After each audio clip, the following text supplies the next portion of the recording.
کچھ لوگ کہتے ہیں کہ بائیں آنکھ پھڑک جائے تو اس کی یہ نشانی ہوتی ہے کہ شاید آپ کے پاس پیسہ آنے لگتا ہے. جی آپ اب مجھے نہیں پتا کہ یہ مت ہے کیا ہے، آپ اس کو کیا سمجھتے ہیں اور یہ حقیقت سے کوئی ان کا تعلق ہے؟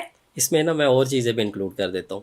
فار ایگزامپل ایک تو آنکھ والی بات ہو گئی ہاں، کہ جی رائٹ اور لیفٹ آئی، یہ رائٹ آئی پھڑ کے تو ہاں، کوئی اچھی چیز آنے والی ہے، ہاں، لیفٹ ہو تو ایسا ہے، ہاتھ میں خارش ہو تو پیسے جانے ہاں، والے ہیں، ہاں، پھر جی پاؤں کی انگلیاں بڑی ہوں ہاں، تو جی یہ بڑی ہاں، خوش نصیب بچی ہوتی ہے. یہ ساری کی ساری توہم پرستی ہے، اس کا حقیقت سے کوئی تعلق نہیں ہے. اللہ ٹھیک تبارک تعالیٰ فرماتے ہیں آپ جیسا مجھ سے گمان رکھو گے ویسا ہی ہوگا. ہمیں اللہ گمان. تبارک تعالیٰ سے بہترین گمان رکھنے چاہیے. الحمدللہ ہم آقا کریم صلی اللہ علیہ وسلم کے امتی ہیں الحمدللہ. ٹھیک ہے، اور یہ ہمارے لیے الحمدللہ. بڑے اعزاز کی بات ہے.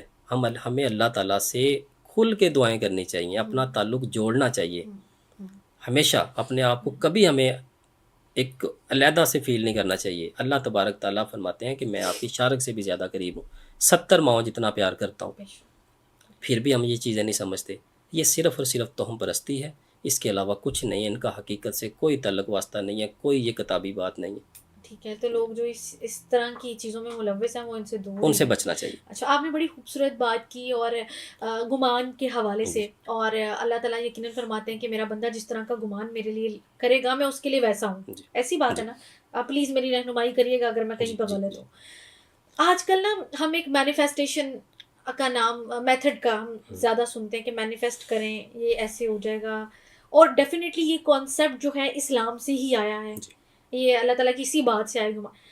مینیفیسٹیشن کرنی چاہیے، گمان رکھنا چاہیے. یہ کس طرح سے کنیکشن ایک بلڈ کرتا ہے اللہ اور بندے کے درمیان، اور جو یہ پریکٹس کرنا چاہتا ہے اس کی کیا میتھڈالوجی ہے؟ سب سے پہلے جو ہمارے آقا کریم صلی اللہ علیہ وسلم کی تعلیمات ہیں. فار ایگزامپل اللہ تبارک تعالیٰ نے مسلمانوں کو نمازوں کا حکم دیا. ہمیں چاہیے کہ ہم ہر ممکن کوشش کریں کہ اپنی پنجگانہ نماز ادا کریں، باوضو رہیں. جب آپ باوضو رہتے ہیں خود بخود اللہ تعالیٰ آپ کو نیک رستوں پہ چلا دیتا ہے.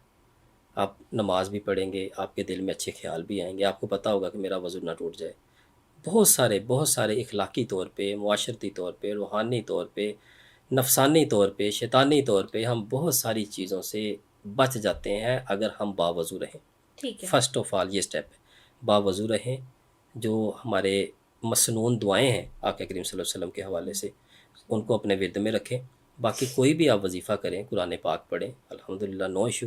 اور گمان، وہی بات آ گئی کہ آپ کیسا جیسا گمان رکھتے ہیں، یہ میں نے ہوتے بھی دیکھا ہے. اچھا. ہمیں چاہیے کہ اپنے اللہ تبارک تعالیٰ سے، ہمارا اللہ ہے نا، وہ ہم سب کا اللہ ہے، ہم سب کو وہ سنتا ہے، شاہ رخ سے زیادہ قریب ہے ہماری. تو ہم کیوں، وہ تو کائنات کا مالک ہے، 7 زمینیں آسمان، اس سے بھی زیادہ سب کچھ، کائنات کا ذرہ ذرہ وہ پیدا کرنے والا ہے. تو ہم کیوں نہ اس کے ساتھ دوستی لگائیں. ہم لوگوں کے اوپر اپنی توقعات، ایکسپیکٹیشنز کو پھینکنا شروع کر دیتے ہیں کہ میرا اس کے ساتھ تعلق بن جائے تو میری تو موجیں ہو جائیں گی، میرا اس کے ساتھ تعلق بن جائے یہ مجھے اڑا دے گا، یہ فلانا آدمی ہے، اگر یہ اس کے ساتھ میرا ہو جائے تو میرے فائنینشیل بڑے اچھا ہو جائے گا بزنس.